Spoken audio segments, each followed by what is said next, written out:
We are back at Church Chat, and our topic this week is navigating through troubled times. And so, Randy's had a week to think about this. Lynn's had 24 hours or so because I forgot to tell her. But she'll probably have the best, most insightful wisdom for us.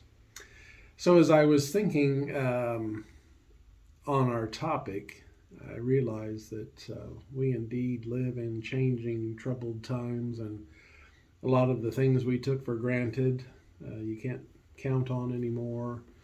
A lot of the things we trusted, a lot of people don't trust these days. And as we've done sermon series and church chat series over the months, one of the things I've clung on to was our Christian values, things that don't change over time. Even when the world around changes, it's those values that keep us strong.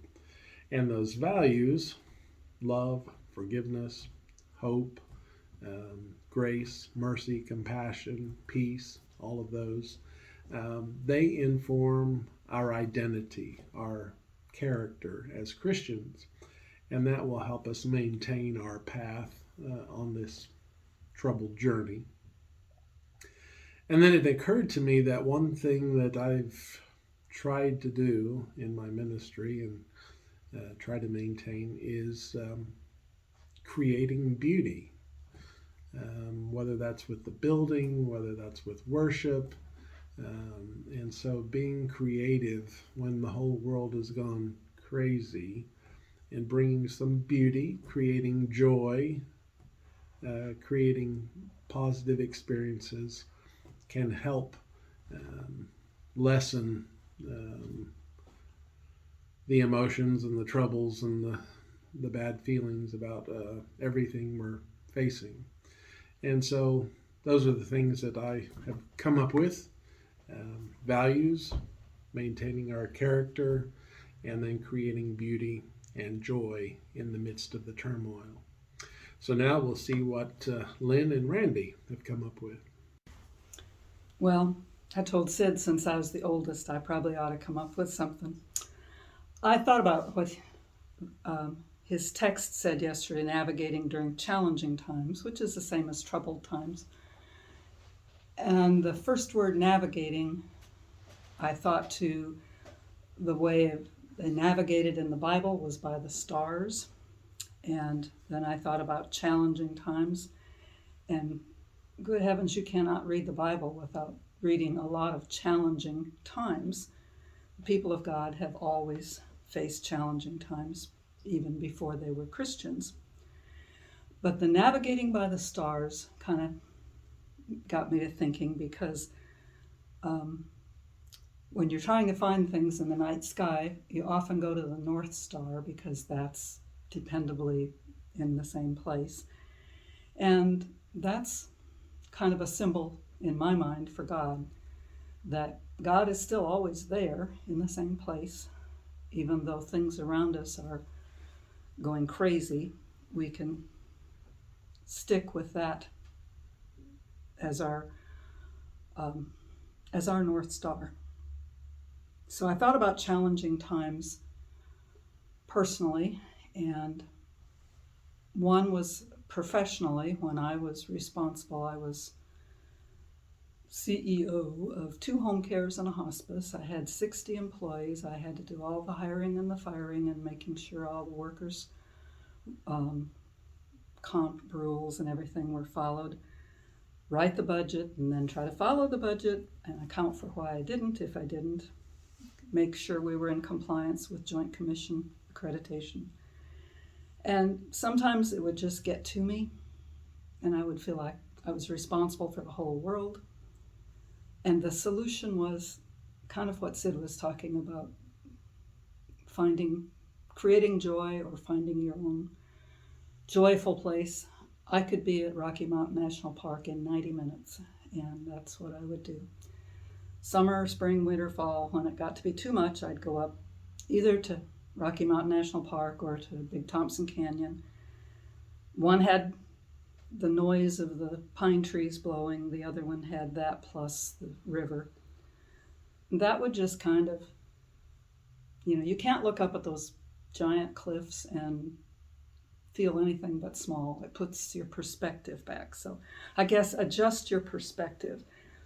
And on a more recent and much smaller level, yesterday I woke up and I was just tired, physically tired, emotionally tired. I didn't want to do the same tasks every day, and they're never done. And I was heading for a pity party when I looked out. We were just finishing up our devotions, and I looked out the window, and a Baltimore Oriole landed on one feeder, and I looked over, and the other one had a rose-breasted grosbeak.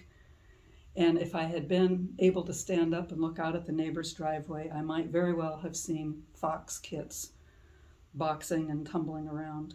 So it's a much smaller view of nature, but it's still a reminder that there's a much bigger power than us.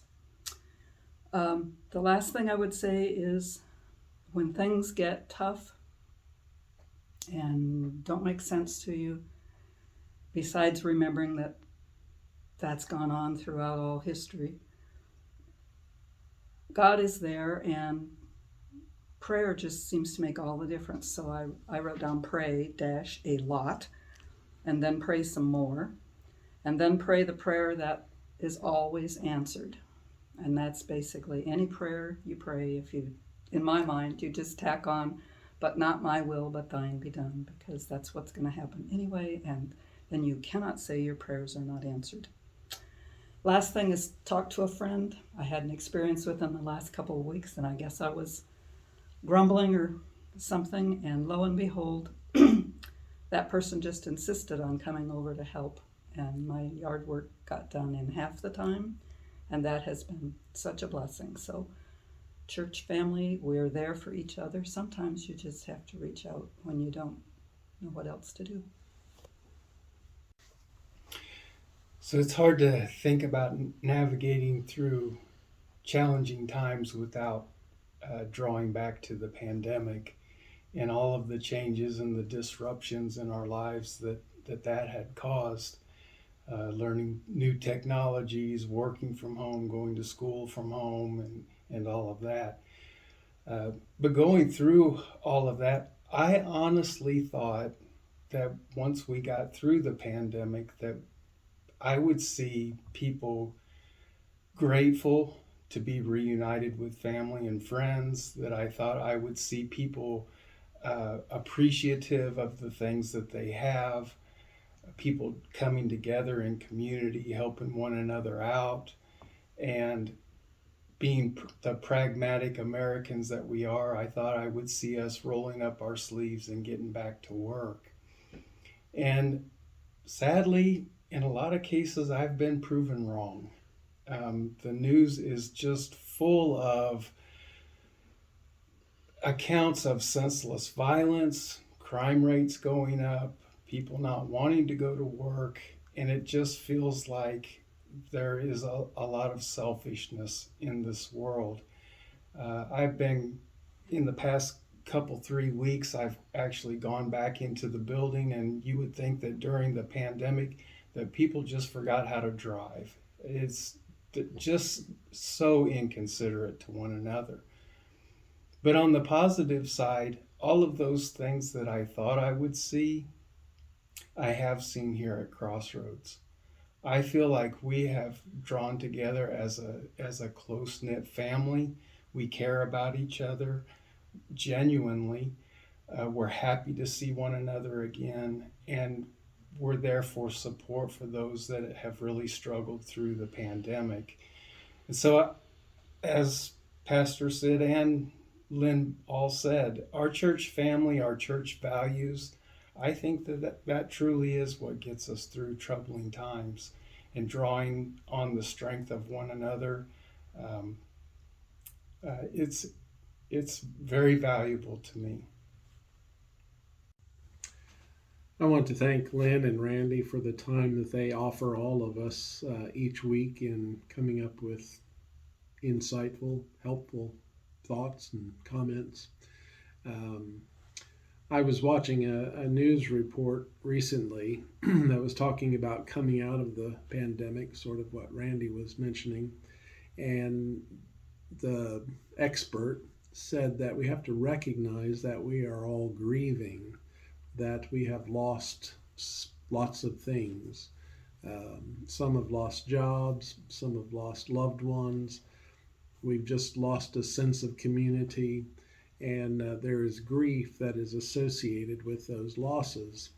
And this person suggested that we have to express our loss. We have to express the grief that we feel, and to do that in positive ways, to talk to someone, to let them know how we're feeling, but also to take action to make a positive difference where we are.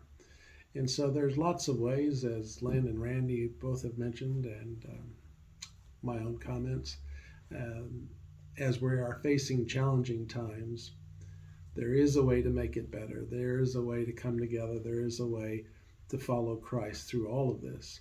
And I think together, as we walk with Christ, we are better prepared and better positioned to make it through these troubled times than we would be on our own. So join with loved ones, share your feelings, and support one another as we move into the days ahead.